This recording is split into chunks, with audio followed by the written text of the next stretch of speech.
Alright, so for separation, first thing we're going to do is going to add, let's make sure you got everything in the shot there. We're going to add 10 mLs of deionized water, and this is going to serve the purpose of driving our product out of solution, because we do have some ethanol in here from when we started the synthesis, and that's kind of why you're seeing that white creamy powder there when I add it, because we haven't completely removed it from solution, but we have driven it mostly out of solution. We've made it less favorable. So we're going to add that to a SEP funnel.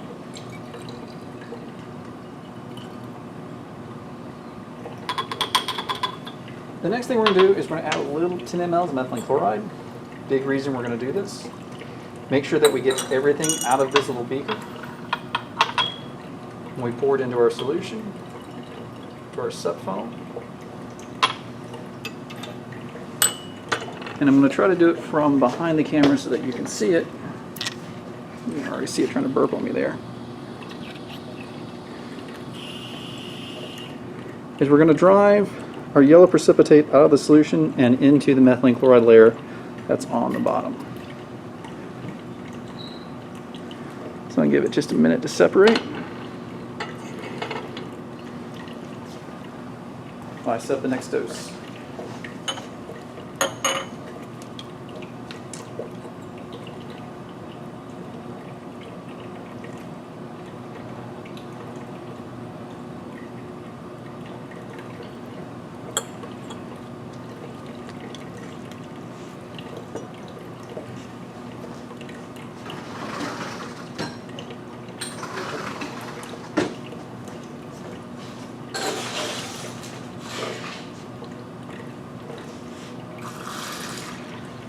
So let's drain out that lower layer.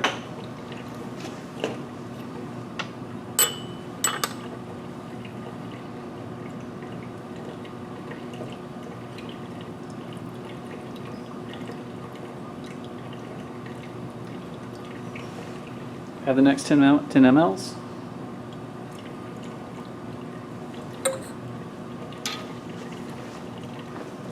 And you can see already most of that yellow color now has transferred out of the aqueous phase.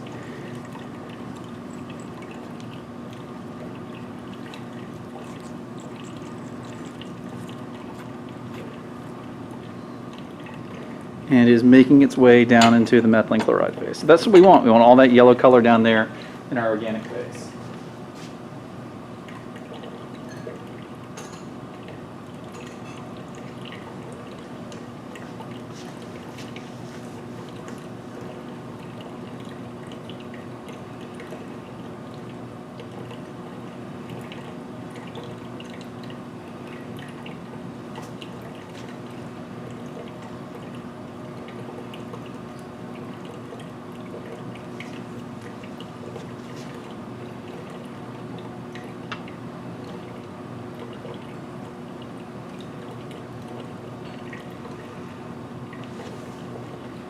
So now we got our good separation layers. We can drain out that methylene chloride phase.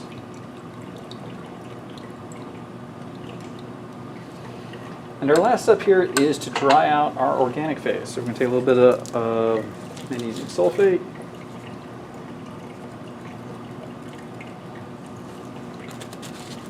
Add it to the solution. Swirl it around. We're getting a nice, good absorbance of all the water. We don't see any clumping of our drying agent. Like I said before actually checking it, yes, no clumping of our drying agent. So now we're ready to decant.